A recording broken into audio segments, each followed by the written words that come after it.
ఇంకా ప్రేమ కథలు అంటారా, ఒక్కొక్క జనరేషన్లో ఒక్కొక్క రకంగా ఉంటుంది. ఇంకా మా జనరేషన్ అంటే ఒకటి స్కూలు, ఒకటి కాలేజు అన్ని చెప్పను, నువ్వు మైక్ తీసుకోకు, అవసరం లేదు.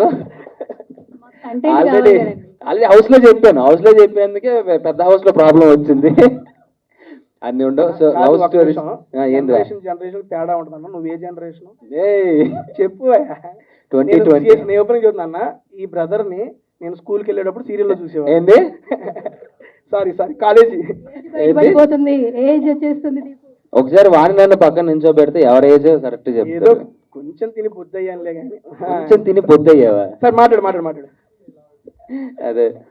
బట్ లవ్ స్టోరీస్ అనేసరికి అంటే మనం ఎప్పుడైనా చిన్న సినిమా అయినా ఏదైనా షార్ట్ ఫిలిం అయినా సరే మంచి లవ్ స్టోరీ కావాలరా, మంచి ప్రేమ కథ కావాలనుకుంటాం. So never ending love stories అండి. ఎప్పుడు ఒక స్టోరీకి ఎండ్ ఉండదంటే అది ప్రేమ కథ. ఎంత రాసినా రాస్తూనే ఉంటాం, అది ఎంత యాక్ట్ చేసినా చేస్తూనే ఉంటాం. బేసిక్గా నాకు బాగా ఇష్టం లవ్ స్టోరీస్. ఈసారి మంచి లవ్ స్టోరీతో నేను కూడా మేము ముందుకు వస్తాను తొందరలో.